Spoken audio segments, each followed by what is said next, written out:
Do I have a motion to open the Holyoke Planning Board public meeting for Tuesday, February 24th? So moved. Second. Roll call vote for Lauren. Yes. Kate, Yes. Rosanna, Yes, ma'am. Paul, Yes. and Scott. Yes. Okay, so item 1, we've continued to March 24th. Item 2, we've continued to March 10th. Item 3, we've continued to March 10th. So that brings us up to item 4, which is the A&R. Jeff, do you want to talk us through that one? Sure. Brianna, is it possible that you can go in to the share drive and grab let's see, it's called PB meeting number 4, A&R West Mass Land Acquisitions? Just give me 1 second. Thank you.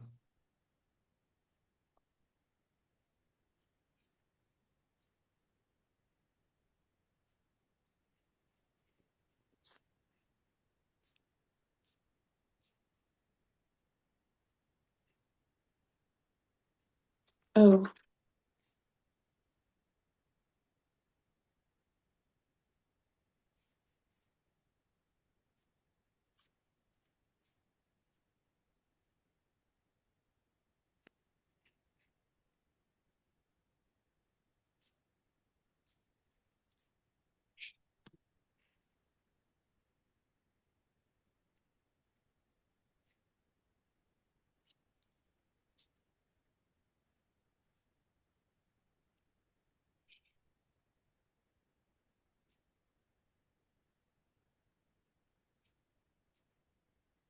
Okay, so thank you, Brianna. So before you'll see a plan, presumably you've already seen it because it was in the drive, but regardless, so to the left is north, to the bottom is west, to the top is east, to the right is south.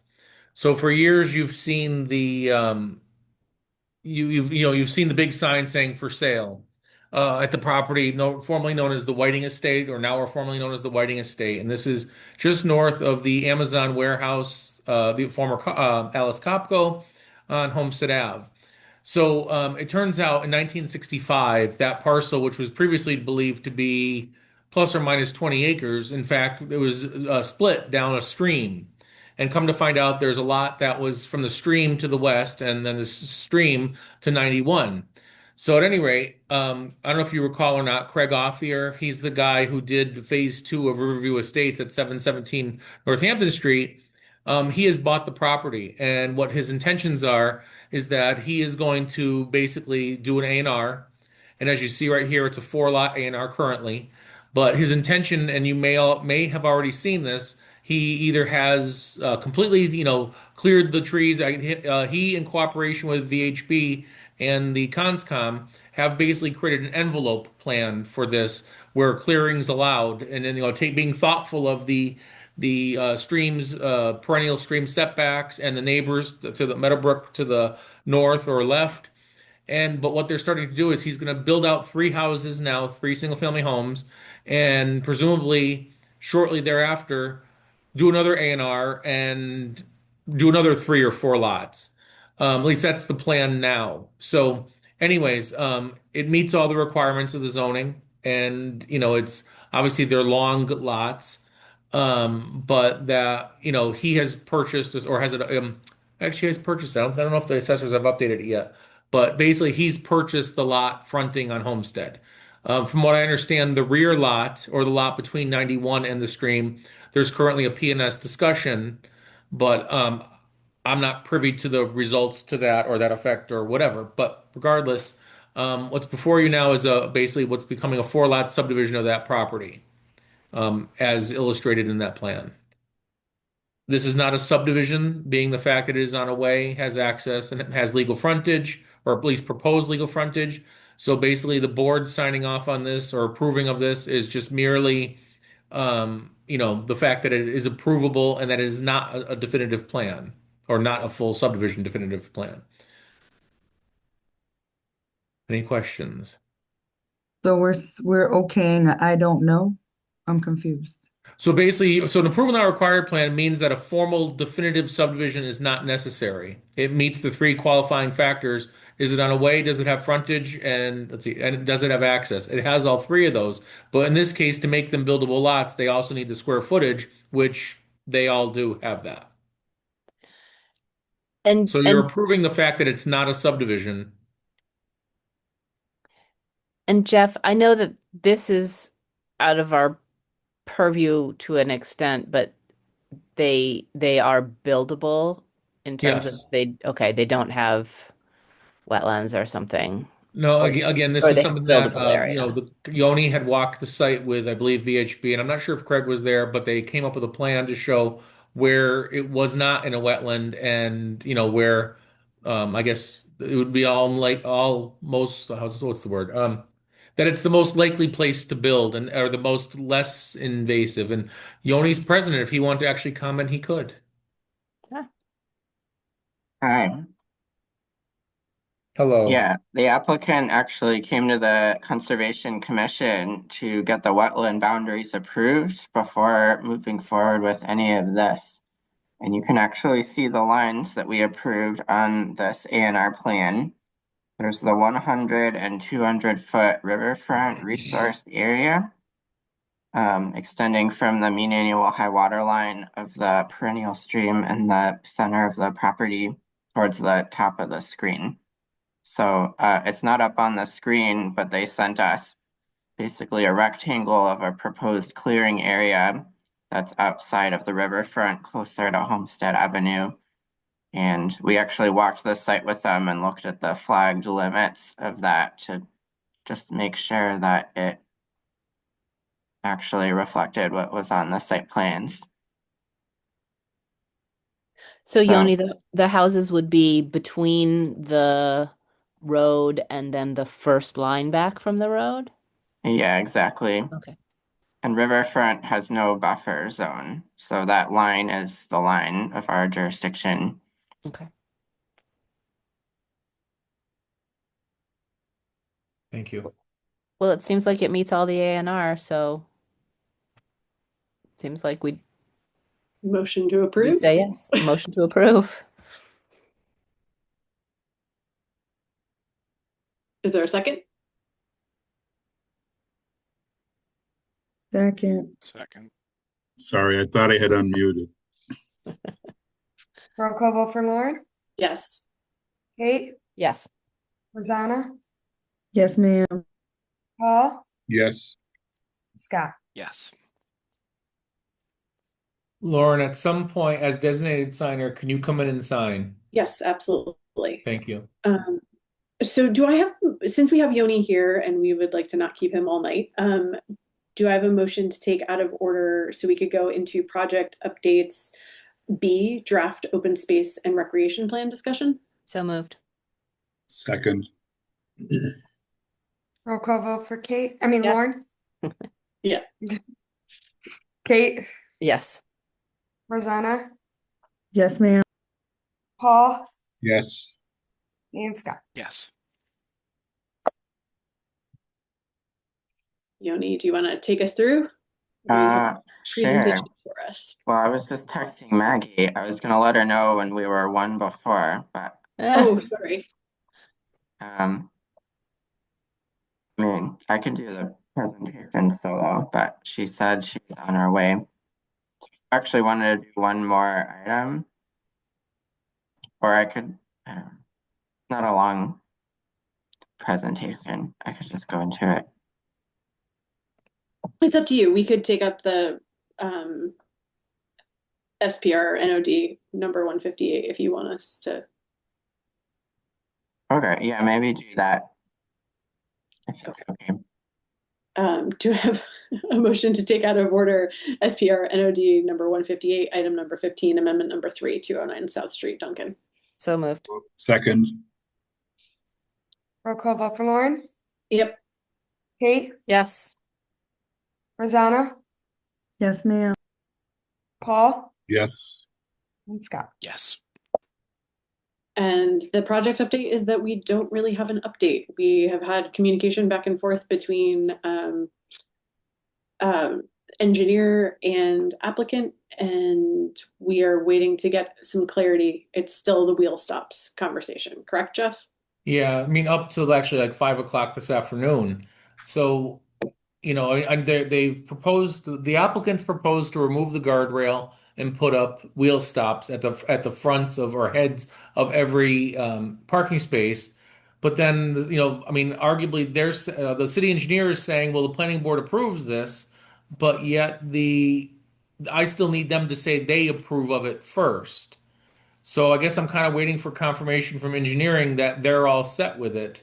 And then as soon as I receive that, I can provide it back to you. But even as early as this morning, they were acknowledging they didn't have that, they being RLA, they were acknowledging that they didn't have an answer. So they were actually asking for a tabling till March 10th, such that they hope to have an answer by then.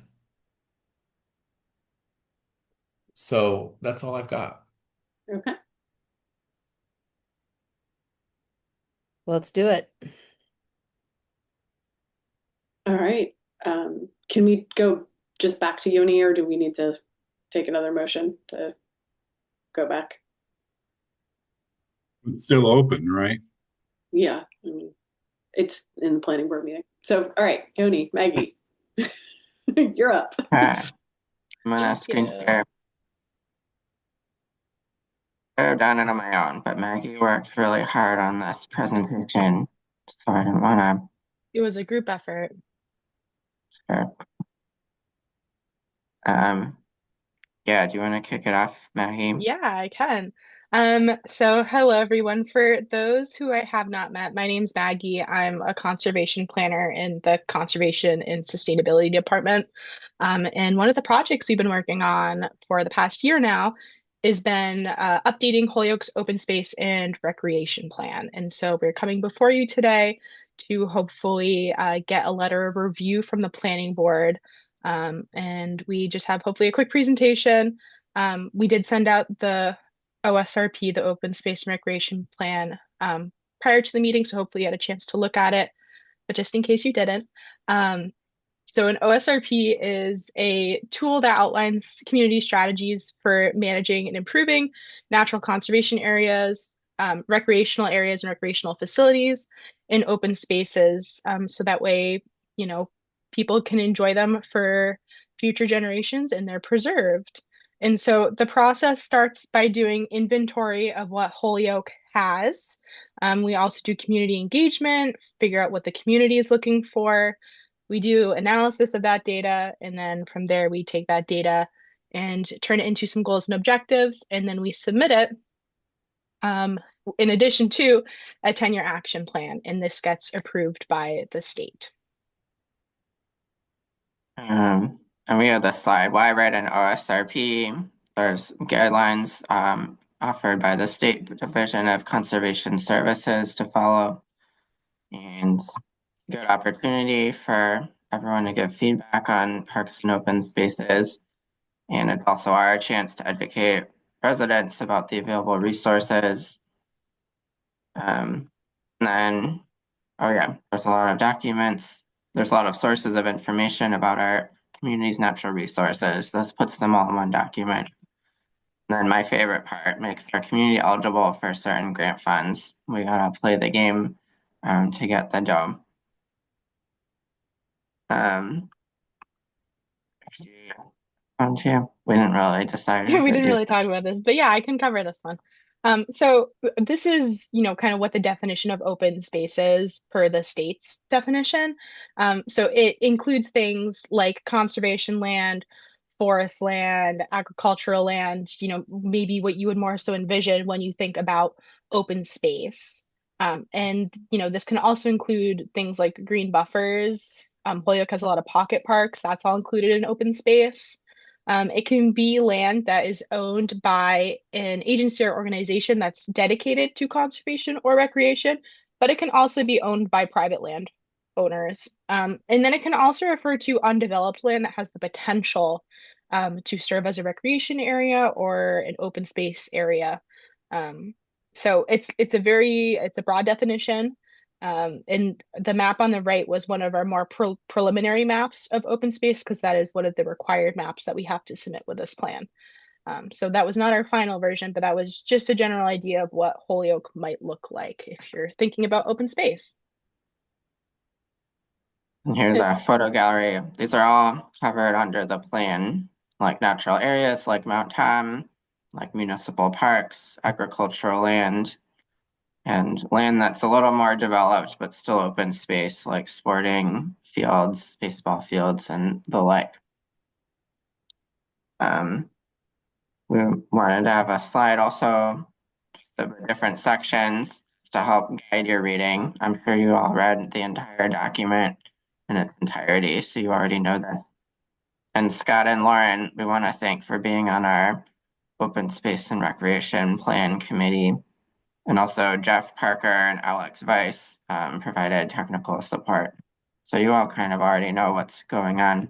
But a lot of the plan is introduction, a description of our public engagement, and then a lot of background on the community setting, an analysis of our environmental inventory, and also an inventory of our conservation and recreation lands.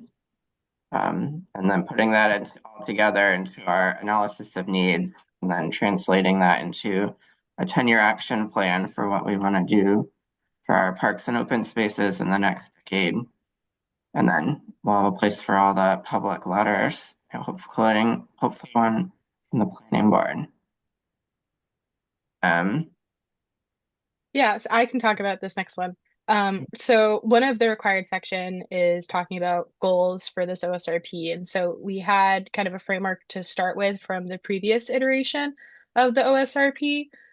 But we developed these goals based on community feedback, primarily done with the Conway School at the beginning part of this plan.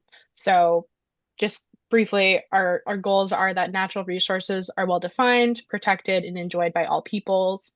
That parks and recreation facilities and public spaces are universally accessible, safe, clean, maintained, enjoyed by all people. That the city has increased access to open spaces, improved wayfinding, and diverse recreational opportunities and amenities. And that open spaces are really the cornerstone of our community connection and climate resilience efforts. And so those are all pretty agreeable things that we'd all love to see in Holyoke, of course. But in the plan, we do break it down a bit more into different action items as well. For sure. We just have this slide to talk about the fact that this was developed concurrently with the city's comprehensive plan, which I think is also on your agenda tonight, and that many or all of you are involved with. So things like the proposed bike and pedestrian network and ideas about connecting parks and open space. And some of the maps that you saw earlier are sort of co-referenced in the comprehensive plan. So the two documents are in dialogue, and we think that's pretty neat. And then, yeah, more updated versions of the open space map. We spent a lot of time going back and forth, figuring out how to categorize the different types of open space, how to display them in a aesthetically attractive manner. Yeah. And then we have things that show like the urban heat index compared with the availability of open space.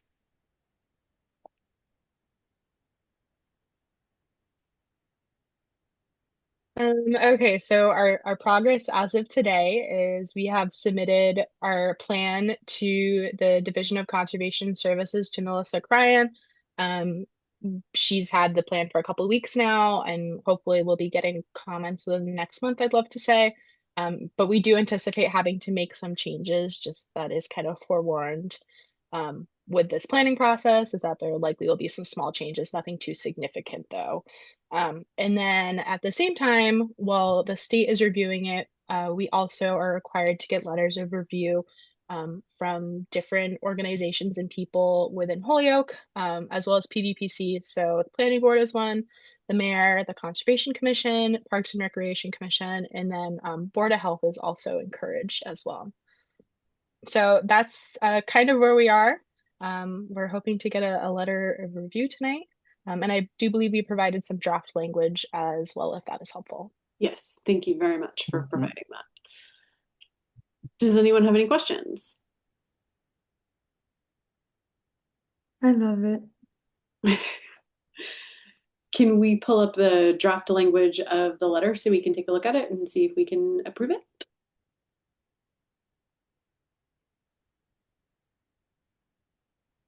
It should be in that folder once again. I just can't access it from this computer. Brianna, if you Yep, could. give me 1 second. Gotcha. Thank you.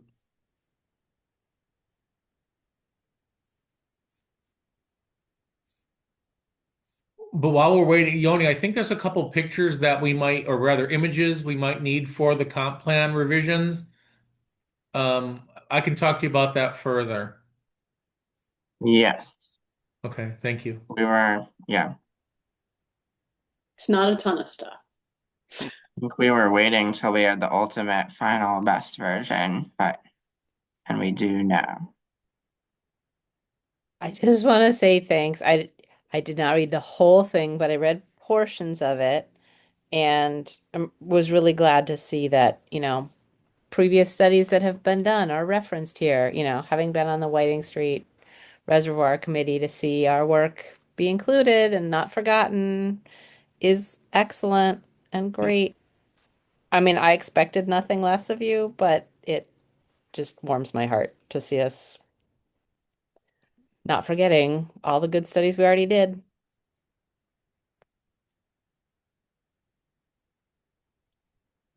So this draft was added to the drive this afternoon. I don't know if everybody got a chance to read it. Yeah, I didn't see it yet. We can just kind of even approve this with, not substantive changes, but like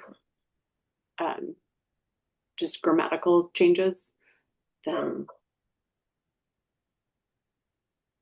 that would be useful.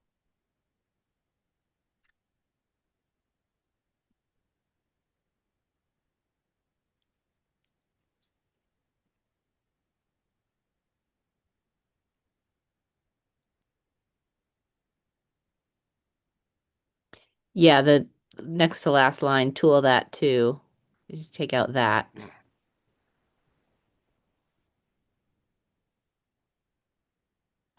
Otherwise, I would be happy to have us sign it.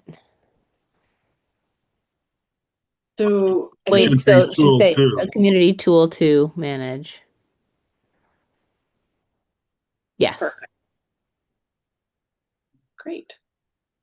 Do I have a motion to approve? Motion to approve. Second. Roll call vote Sorry, for, Scott. No worries. roll call vote for Lauren? Yeah. Kate, Yes. Rosanna, Yes, ma'am. Paul, Yes. Scott. Yes. Thank you so much, Yoni and Maggie, for coming and talking us through that, and for all of your hard work. Yeah. Congrats, Awesome. Maggie and Yoni. Thank you. Yeah, Thank you. thank you. Thank you for giving us the opportunity. And thank you for all of your work on it as well. It's a community effort. So We'll be in touch about comp plan questions. Right. Thank you. have a good Missed that evening. one. Yeah, have a great night.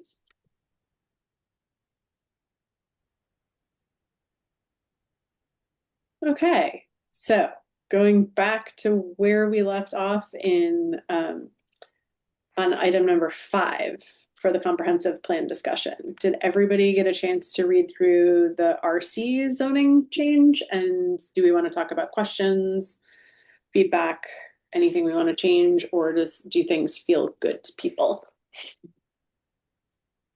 I For went me, through it. I um, don't have any real concerns. I was gonna say, Sorry. I feel like we've gone over it several times, so it's like pretty on point. Yeah. So I was here last time we did it and I don't need to revisit it. I'm ready to go. So So was then- the But I'm happy to give any input, anything the new folks want to talk about or ask about. No worries, but So within those drafts, though, you saw that there were places where there were specific special permits when it came to size or massing. And if I recall, I highlighted them or made the text red related to those changes. Are those things that you're okay with? They're still being, specific RC zone special permits. Yes. I know Okay. we're trying to get rid of special permits, but Right. this Okay. Just wanted to replacing clarify. the useful ones is fine. Okay. Thank you. So then I guess we just need to talk about, as a board, do we want to hold this back to be sent with round 2, or do we want to just keep sending bits of comp plan stuff as we have it done?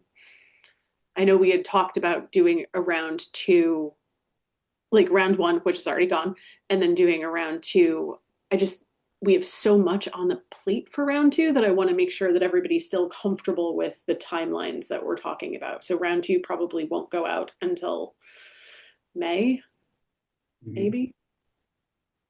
I think it probably makes sense to release them in phases so that gives the council time to review it as a packet for each portion.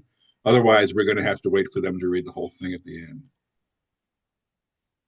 And that's what's going to add more time. Yeah, so I guess the question, because we did release one packet already, do we want to wait until we have anything else, or do we want to release this as packet 2? My feeling, like, I understand clumping and lumping them. There's some that makes some sense. On the other hand, I feel like this in and of itself is kind of a big one. Yeah. So I think it's okay if we send this as a phase, because it has a heft to it already. It's gonna take them like a month or 2. Easy. Looks like Jeff has a Just if I may, just briefly, I did receive a call from Counselor Vacan on this. I mean, I'm not saying anything that she probably wouldn't say if she was here. She has some significant concerns about this ordinance. Her concerns are, related to spot zoning. Her concerns are also in relation to, is this just an old recycled ordinance that we tried to pass years ago? Her other concerns were the politics backing this. And let's see, she was very concerned about the proposed building height, which I told her, currently within the IG zone of the Ingleside Square, they can already go to 60 feet by right, and that this would just be evening the playing field for the others as well to go to that same height. So, anyways, just I'm assuming that she will eventually air these concerns. I just kind of wanted to, while it's on my notes here, and I knew where to find them, I just thought I'd offer that. So that's all I've got. Thank you. I think we already understand that those will be her concerns. So then, oh, yeah, Rosanna? I was just being dramatic saying bye. Like you said it. Adios. So should we draft a letter to approve next time to submit this over to ordinance?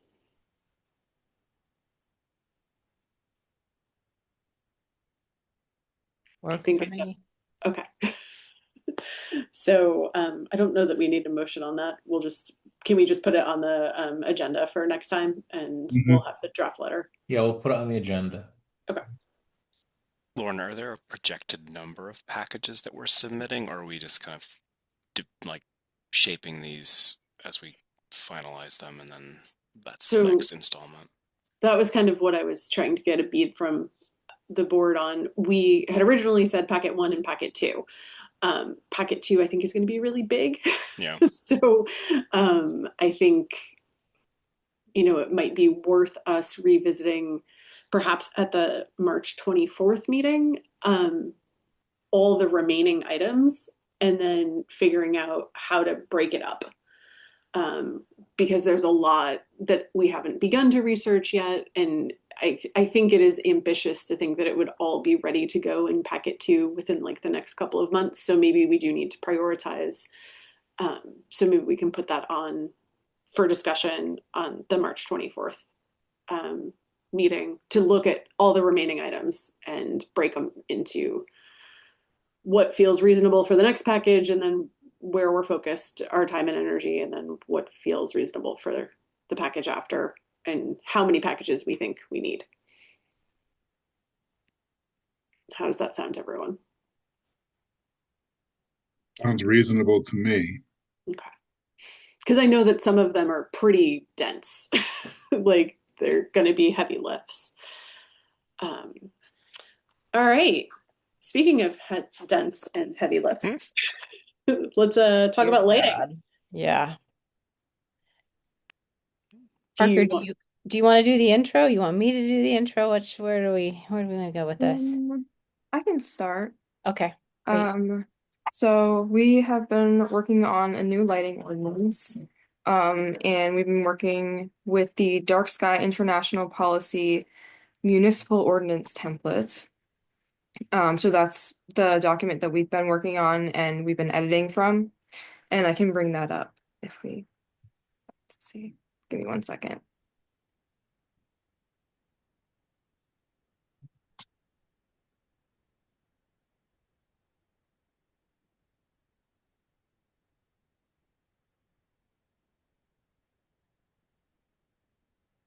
So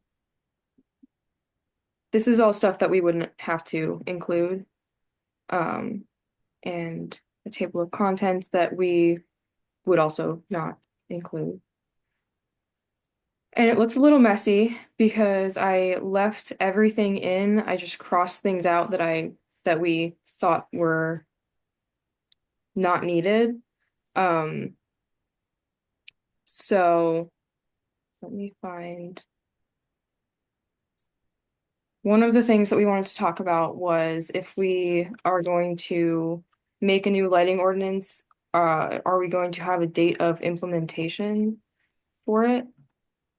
I think the implementation would be, once we have the ordinance, it would pertain to anything new going forward. But I think this point, number 3 in the sample ordinance, is a date at which all prior lighting would have to come up to code. And I think some cities have decided to use that, and some cities have decided to let that go and let previous lighting continue. I think that I think it's a topic to talk about because obviously if we want good lighting, it might be better to make everybody come up to code, but that also could be a big political fight. It seems like if we gave people a long lead time for that, it could be a bit more reasonable. I don't know. I think when we were looking at the light pollution map and just seeing how strong the light pollution is in Holyoke, it would definitely make me more interested in having a date where people would need to conform to the ordinance by. But understanding that that's a big ask and it's an expense, giving a long lead time to get there would feel reasonable to me. Next, nighttime hours. Would we like to establish nighttime hours in which from a certain time at night, lights would have to be at a certain level? So a lot of the lighting though that has been installed even more recently has been based on solar cells, and so I don't know if that has any impact or if that was taken into consideration. But sometimes, like because I know in the past we've talked about seasonal variation and we've talked about time changes. How in February it might be dark at 4:30, but in the summertime it's not dark because the hour change and whatnot. Anyways, and plus obviously the natural world.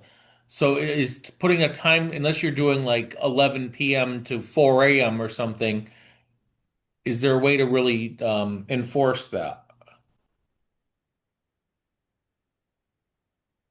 One of my questions about that is, is nighttime hours a concept that would be useful across other ordinances, and so maybe it should be defined somewhere else rather than here. But uh, lighting specific nighttime hours might be something different than, say, noise specific nighttime hours. I feel like Which, they would be different, right? Just yeah, which to Jeff's point, like noise concerns might be the same year round, but light might be yeah. different.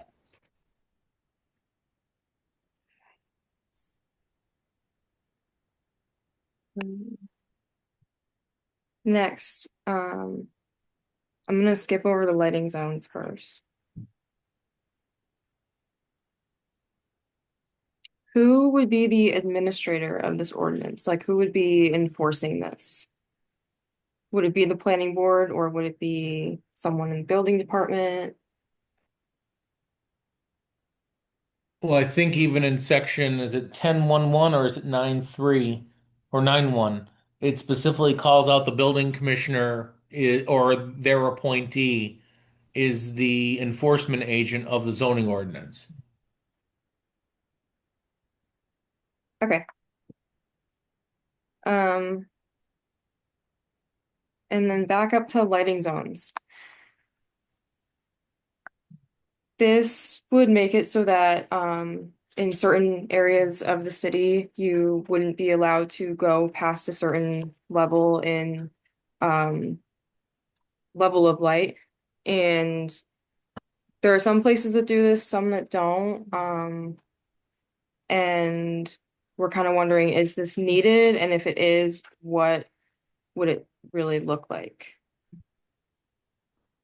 When it first came up, just to like give some background, I was sort of dubious about why it would be different, but in talking with James Lowenthal up at Smith, who's been so helpful about this, he really did think it would be useful for us to think about zones because the amount of lighting per dwelling, he said it, it's really reasonable to have it be different, say, in a rural agricultural area than it is downtown, where you would necessarily think that there would be more light concentration.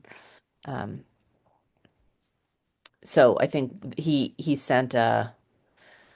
um, he sent a chart that kind of describes how you might define certain zones, which looked reasonable to me, but this will be another layer of work to determine how to overlay those zones onto the city. Would it be possible to like designate, so it's residential versus non-residential, correct? Yeah, I think the residential has there there in elsewhere in here there's an outline of what kind of lighting non-residential can have, but this is specific to residential, but you could make it different in different parts of the city. And will we be addressing, I guess where residential meets commercial and the challenges there? Because there will I think certainly be very different lighting needs for, a residential building that's abutting a commercial development. I think that's part of the point is just to take it more sort of area by area in the city, Mhm. Okay. which might map out slightly differently than, say, our zoning, Mhm. because right, your residents might be in a residential area right next to a business zone, or actually it might be in a business zone, but you could have these lighting zones map out in a semi-logical way, depending on what the concentration was in say, a certain neighborhood. Okay. But it's work that would need to be done.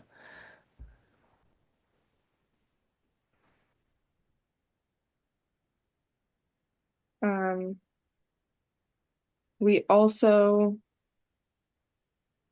looked at, that's not going to be quicker. We also looked at definitions. This ordinance is proposing 27 different definitions, all pertaining to lighting, which we did not think is quite necessary. So some of these have been backfilled into this ordinance, so they're the definitions are right with wherever the first mention of the phrase is.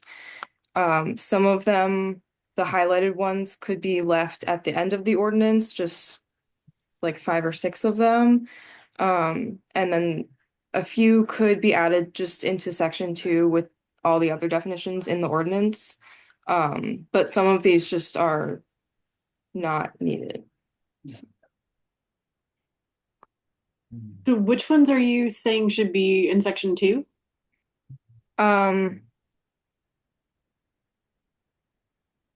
think your Like- code was up at the top of the section.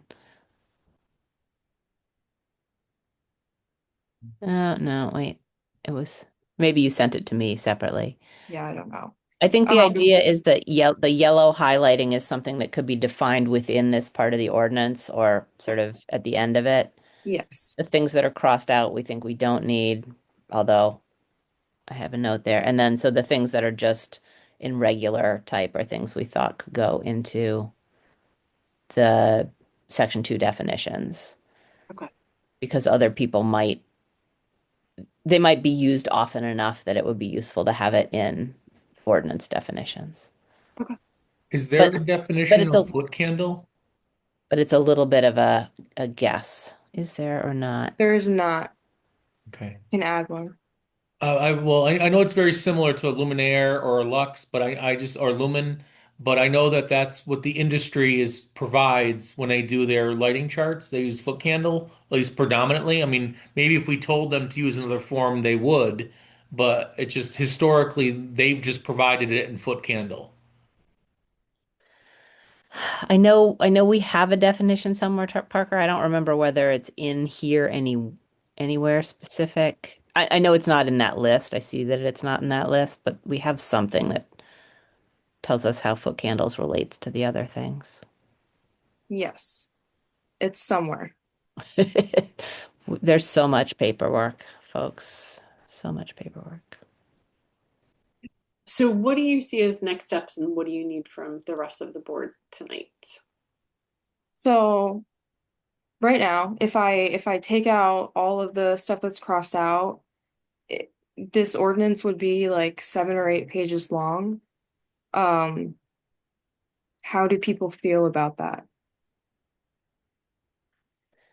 I'd say it seems long, but I know, from talking to James that some of the things that Northampton cut out to make it not too long have started to cause them issues. I mean, because this stuff is really technical. So,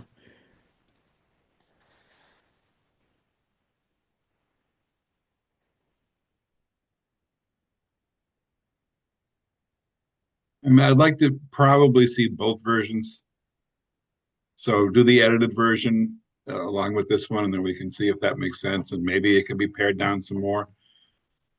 like I create a know we clean copy. played with this a little bit in Palmer and gave up, quite honestly, because we don't have the density, didn't have the density in Palmer that we do in Holyoke, but it just became too politically charged as well. What were some of the things that came up?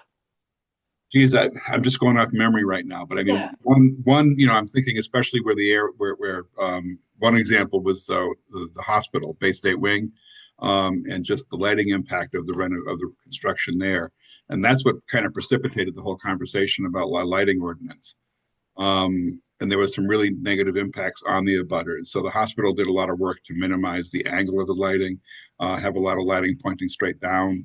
They worked with different versions of the lights. So there was some LEDs that were replaced with, I think it was halogens that they were replaced. And I think they even went back to some incandescent in a couple of spots, or maybe sodium vapor. I can't remember the specifics, but they did minimize the impact on the abutters, mostly with lighting, but they also planted some more bushes and some fencing in some locations. And then, of course, parking lot lighting came up as an issue. I don't remember. I left as that was wrapping up, so I don't know how they dealt with that at the end. But throughout the years that I was on there, they were looking at lighting ordinances and just the pushback from the residents over simple things like, I don't feel safe out here without, a bright light in my backyard. There was a lot of concern that folks would be that we would eliminate floodlights or even backyard decorative lighting. And I can argue those both ways. And I think, even in a more rural environment, there were concerns that came up just because somebody could pull up to my yard. I'm not sure all of these were really viable concerns, but this is still the thing that we're going to hear from residents. I think that one thing that needs to happen before we advance this is some outreach on our part. I think talking probably to some city councilors to get people on board, but particularly, I think if we can get the police department on board around safety, some of the information in the materials Parker forwarded before about how, counter to the sort of, people's assumption that like more light is always going to be better for safety. Some of the information about how bad lighting actually makes it worse with glare and making it hard for you to actually see problems when harsh light is poor. If we can get, if we can get people in the police department to be on board with better lighting as also being safer, then I think that could assuage a lot of fears. So I think at a certain point, outreach to the police chief is probably really warranted. And I don't know, who else should be on the list of people to talk to ahead of time, but getting some of that support behind this ordinance before we put it forward could be important. So if people have other ideas about folks we should talk to, We should that probably would be talk to good. building commissioner too, Yeah. especially since it will. And I do think, Lauren, just to go back, what I think if we don't include a grandfather clause, there's going to be a lot of pushback. Mm. And maybe it's anytime you do it, you make an improvement on the property, you need to update the lighting standard. Oh, that's an interesting idea. Yeah. That would get folks in over time, but the minute you come in and say you're taking away my lights in my backyard, or I can hear that conversation because I have heard that one before. Yeah. And I think that's going to be problematic for a lot of us, and it could go south pretty quickly. Yeah, I mean, clearly, if the goal is to better the lighting in the city, then some bettering is certainly Better than none. preferable to none. Yeah. Yeah.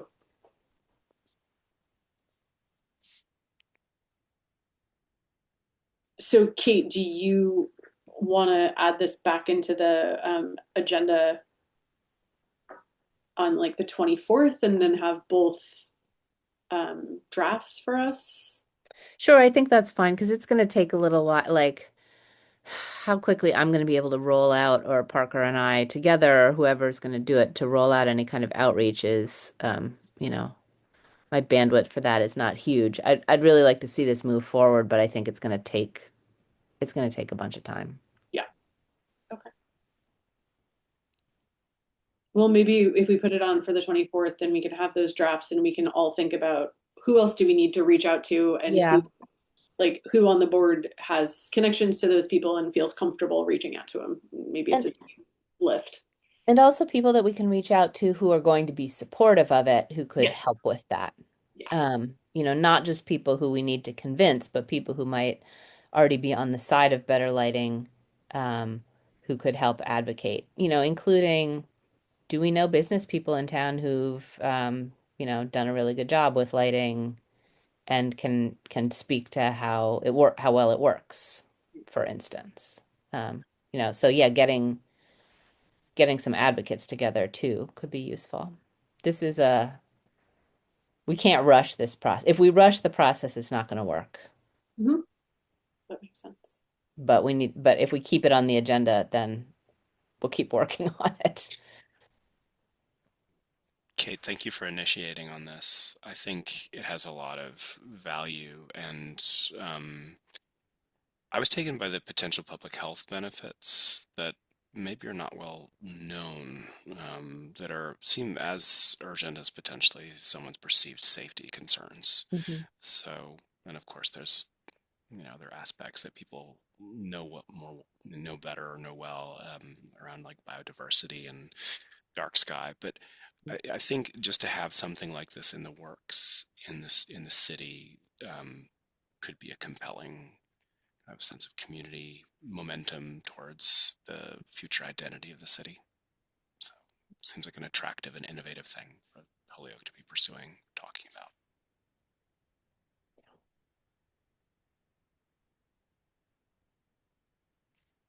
Well, we'll keep moving slowly.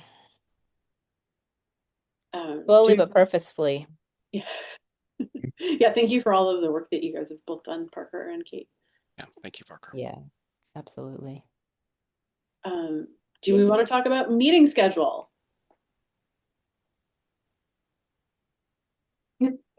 So just, I guess, briefly, on March 10th, the board will have the continuation of the cannabis timeframe, which I still need to speak to Eric Nakajima regarding reaching out to Councilor Rivera to see if he can be present that evening.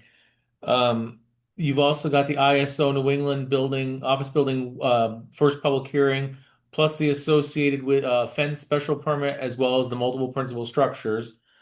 At some point, and obviously they haven't made the deadline yet, but Dick's House of Sports was supposed to be coming with a sign for the 10th.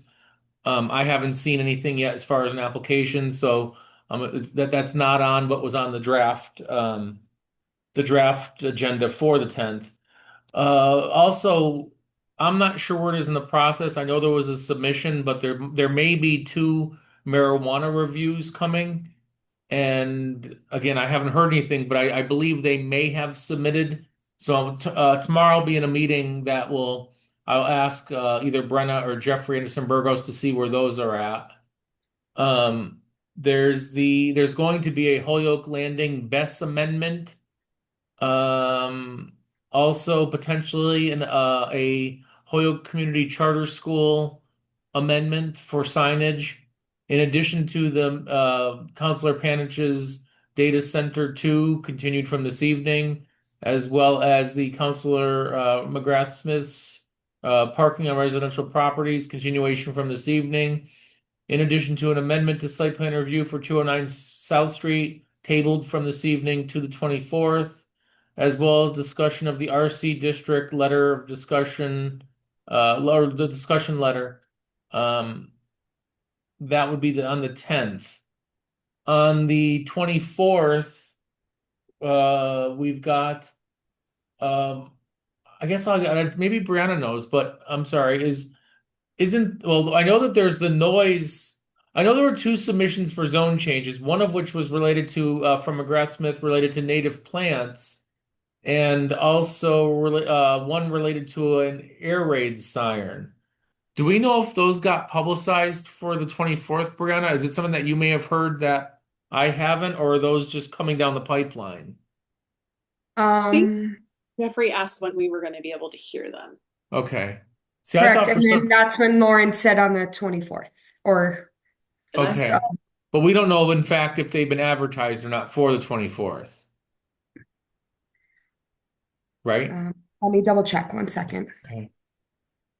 I Um, just don't recall seeing those orders come in. I know that they're out there, but as far as if they've actually been publicized. Jeffrey, we didn't respond to Jeffrey. He needs to know when we want to hear it. So he said either March 24th. Okay. He said he needs a date from the planning board. Okay. So is March 24th good for this is the native plants? Oh, so I mean, at this point, it would be, so all that's still remaining out there is the fence height for 61 to 69 continuation from this evening, the draft lighting discussion just discussed, and and anything that might be continued from March 10th, unless anything from that evening was continued to April. So it's only those the native plants, potentially native plants, zoning air raid, continuation of the fence, and draft lighting discussion, and anything that might be continued from the 10th.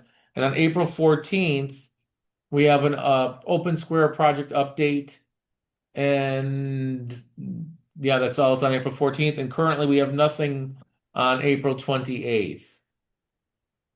Okay, so Is the air raid about the Friday yeah. alarm? Yes. But I also do know that tomorrow, the owner of the air raid siren is coming to the office to drop off an appeal of the zoning officer's determination.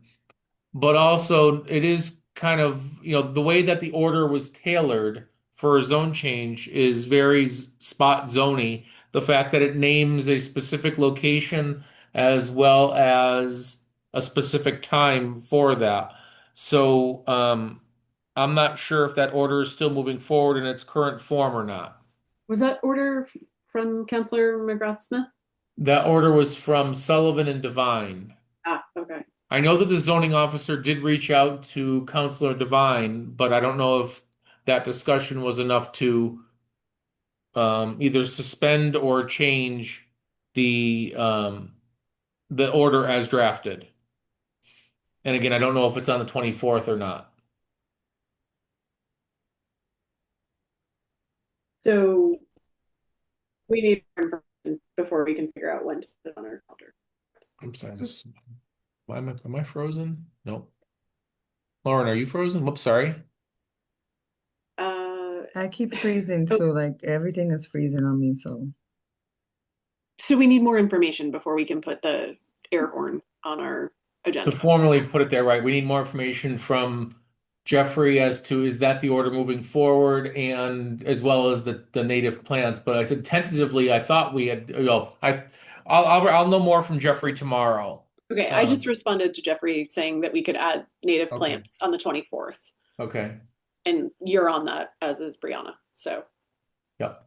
Okay. Yes.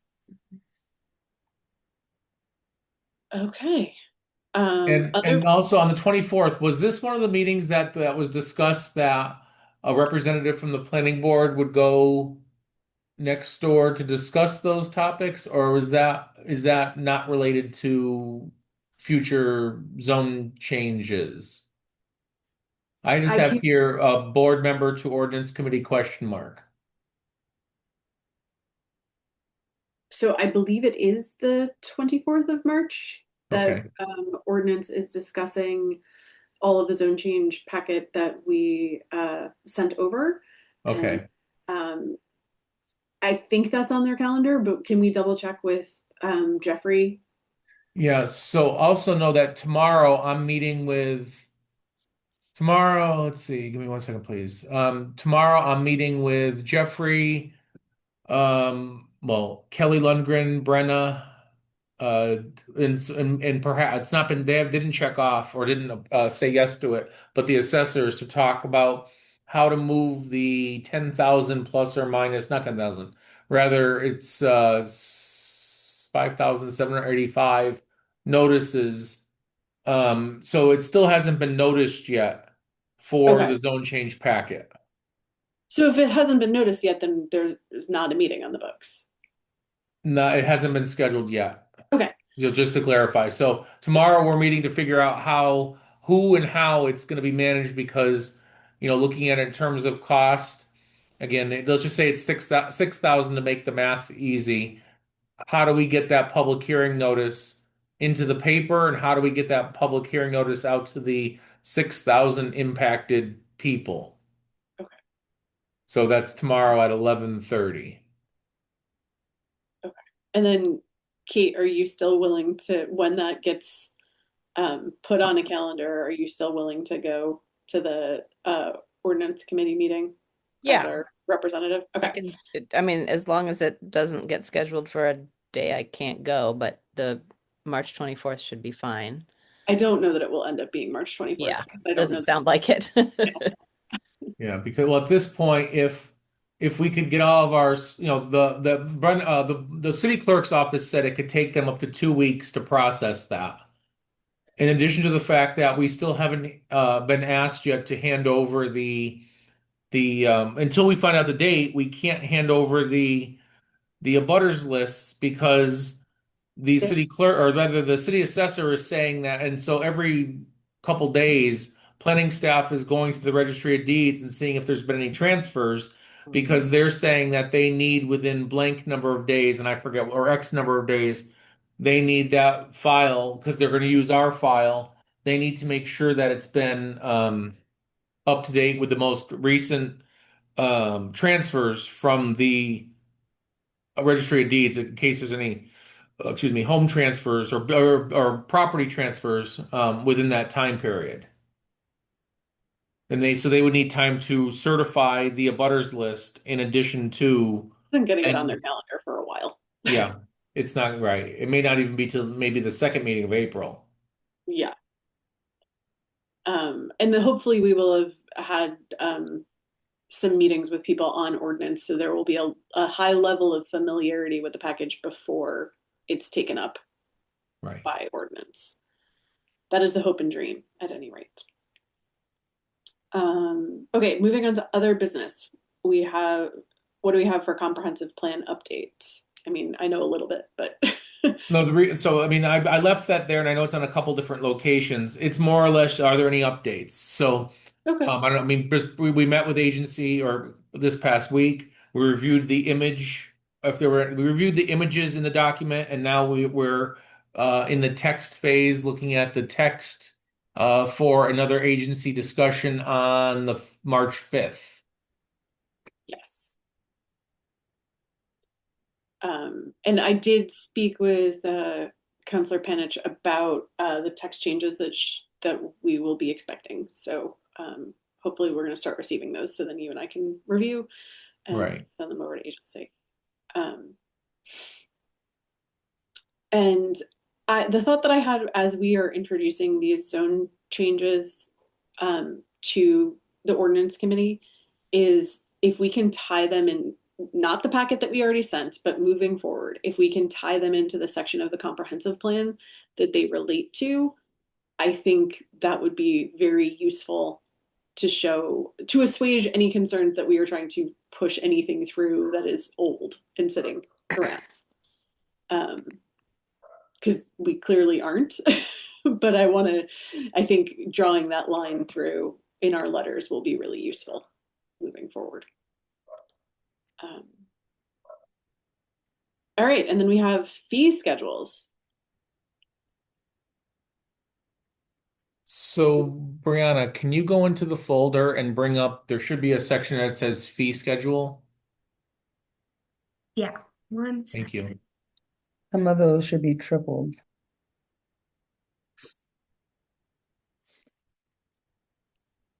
So in that we've got the current planning board fees as approved back in 2013. And in the document called site review fees, basically Alex went out to all the surrounding communities as listed and kind of pulled together a list of all the fees being charged by others. And so, kind of, grouping some of them, in this case here, the pinkish color is that happens to be surrounding communities A&R fees. So I mean, just as a catalyst for this, and it's nothing we have to really think of tonight, but just something to keep in the back of our mind. I was recently on the phone with honestly John Furman from VHB, and when he found out that our fee for A&Rs were only $75, he's like, holy crap, that this is how inexpensive that is compared to other communities. Because I think he was I forget where, was it Southampton? It was one of the communities, it was there was a flat fee plus a fee per lot. And he just said you might want to take a look at your fees because there is an opportunity there to make a couple more dollars if at all possible. Now, looking at the fees here, and within that view, it's Chicopee's at 85, East Long Meadow's at 70. But then when you keep going down, Hatfield is $50 plus 25 per lot. Long Meadow's 200. South Hadley is $125 per new lot. Southampton, $100 per newly created land parcel. And then it's, 75 Springfield, 50 plus 10 in Westfield, and 50 flat in Wilbraham. It's just something else to think about. And then going back through these, I was also going to try to color code them. I just hadn't had a chance to. But, there's, subdivisions, we're not really talking about subdivisions right now. But looking at Hadley, it's 5 cents per square foot. That's interesting. And then it's Hadley $5. That's site plan review, 5 cents. I mean, we're doing 150 plus 5 cents per square foot, but it might be one of those things that, looking at others, Granby on a large project, it's $1,200 plus 10 cents a square foot of new structures. So it's just something else to think about, looking at the way others are viewing their fees. Again, nothing we have to approve this evening. We can certainly discuss it if the board's ready to, but just know that we could perhaps table this out a couple meetings and just bring it back. In that same folder on the Google Drive, there is the our existing fees. So, there might be, being that it was 2013, you figure some 10 plus years, it might be, time to freshen it up a little bit. But it's up to the board. Do we all want to take a look at this and then talk about it on the 24th? Sounds good to me. There's a lot to digest here. Yeah, that sounds great. A question I have is just simply because on the parking committee, we learned some sort of structural things that might impact how we want to basically when you change one parking fee, if you have to change one parking fee and then the books that they're going out with, like when they're doing parking enforcement, like you have to change all the books. So you might as well change all the fees at the same time if you're going to. Is there any procedural reason why we might want to take these all up at once or take only some of them up at once? Or, are there any external circumstances that would break this down, or should we just go ahead and do whichever ones we want whenever we're ready to do them, I guess? My recommendation is that the board look at the fee schedule as currently there from 2013. And at this point, let's just do it all. I mean, so like if you think, if you think a zoning ordinance print is good for $20, let's say that, okay, at this point, the board still feels that that's a decent price or decent fee. But I think that we shouldn't be taking this just one by, I'd like to think of this as a whole new reviewed document. I may have only called out A&Rs here just because I didn't have time to go back through and just do subdivisions or whatever. I mean, they're even doing, like South Hadley even charges if someone comes back and asks for a waiver, that they're asked, there's a fee for a waiver in their site plan review. So just things to consider. Would it be useful to come up with a list of recommendations for us to review on the 24th? Sure, like we can do based that. off other municipalities. We can certainly, I mean, are you saying for staff? I mean, staff certainly can do that if that's what the board wants. I mean, I'd be happy to work with you on it. Wonderful. And then obviously like bring it back to everybody for discussion, but just so we have something like a discussion point to start with. Mhm. Yes. Does that sound agreeable to everybody else? That sounds great. Yes. I wonder too whether it's whether we should compare ourselves to other fees within the city and maybe be suggesting to other people that they look at their fees at the same time. Or maybe that's just too much for us to From bite a off. staff perspective, I would say that's probably too much, but also, I mean, I know that now we're formally a fire department fire alarm review fee was like $2.15. It was like absurd. It was an absurdly low number. I don't know if that's since been updated, but I also don't necessarily want to question other departments because I think that just opens up like, well, who are you to tell us to do this? But that's just from my, one staff person to another staff person perspective. If someone came in and said to us, said to me, I want you to do this or advise of this situation, I mean, I'm sure I'd receive it, but I might say later, well, who are they to tell, me to do something, that's just, I guess that's kind of a personal level there too, but whatever the board wishes. I mean, I think but a thorough review might be difficult. I think overall the city's fees are really low. Like I know that the smoke and CO inspection is lower than most of the municipalities around here. And that's something that each department really should be taking on their own. Or the mayor could certainly tell everybody to look at their fee structures. I don't know if we should. Or this board could model the appropriate course of action for other parts of the city. Yes. Yeah, I was definitely thinking of it less as telling other people what to do and more like giving other people an opportunity to do something that maybe they already wish they were doing. Giving permission, basically. Mm. But it's not necessary. I mean, I think we should move ahead regardless. I'm just curious, Jeff, like just got to keep up with the times, keep fees to match inflation. But was there any other kind of initiative for why we would do this now, except that like a lot of time has passed since September 11th, 2013?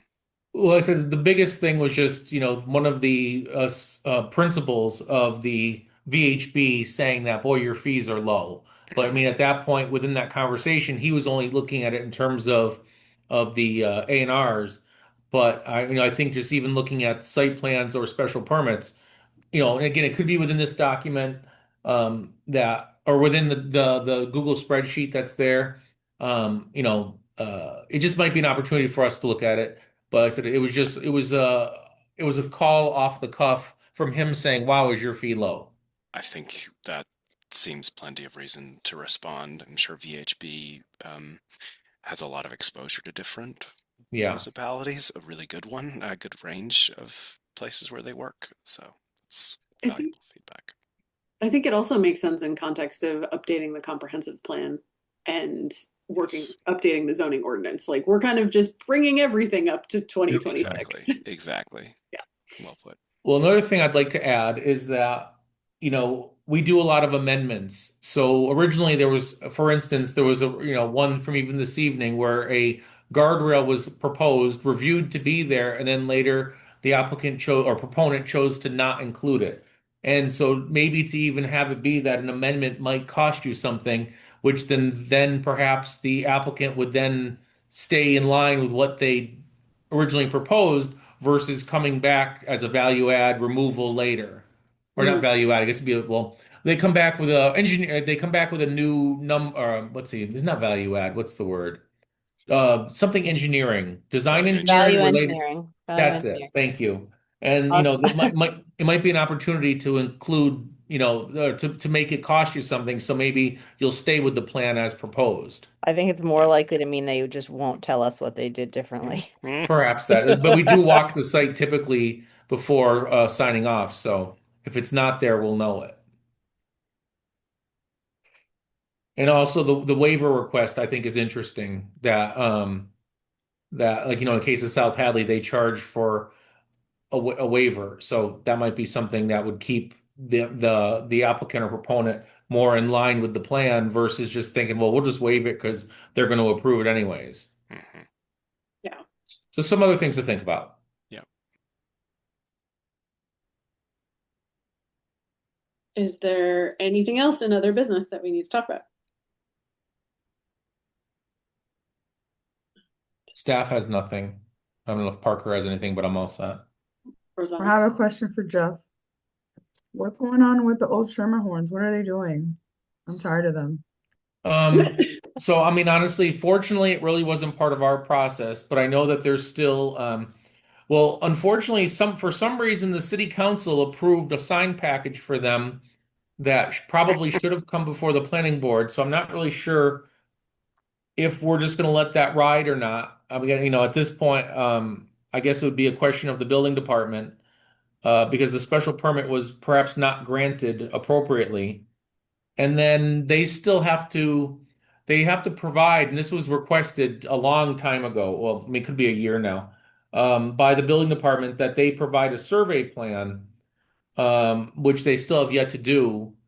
And I'm not trying to, it sounds as though there's a potential belief that the wall that was installed may be installed on the property, to the, I guess you'd say, the west, or the KFC Plaza. So that was one of the reasons why that survey was requested. And at that point, I know that it was a third party review or third party survey that was being requested, because the owner actually owns two companies. And when that request was made, the other company under their ownership is the one that did the survey. So not that we're saying there was anything underhanded done, but to provide an unbiased third party survey might be more beneficial to prove that the owner is right versus having their own company do it. But I mean, I think that was one of the other questions. But I mean, I think they're in some state of still build out, whatever that might be. I mean, I would assume that once the snow melts, they're going to do some sort of improvements to the parking area to the rear. I mean, arguably, if they pave in the front, they're paving in the city right of way, because the right of way line is right at the front porch of the either formerly existing building or the new building. So any work in that right of way would need, if they choose to do it, would need approval of presumably the city engineer. So there's a bunch of outstanding things there and a lot to unpack when you get into the nuts and bolts of it. But I mean, I don't know if they're going to be cutting a ribbon in, April 1st, or if it's going to be further out. But there's still some stuff that they need to do to satisfy the building department and presumably the city engineer. And let's figure out, eventually I should ask them too about the signage at Schermerhorn's to see if they're actually going to make them do it through the process, or if the city council special permits are going to hold up. I don't know. I can ask Jane that. I think she may be Thank aware. you. Yep.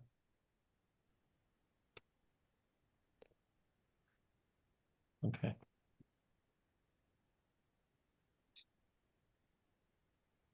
Quite the saga. Yes. If there's nothing else, do I have a motion to close the meeting? So So moved. moved. Oh, I'll second it. Whatever. It's All done. right. I'll vote for Lauren. Yep. Kate, Yes. Rosanna, Yes, ma'am. Paul, Yes. and Scott. Yes. All right. Have a great night, Thank you everyone. all. Thanks, Thank you. everybody.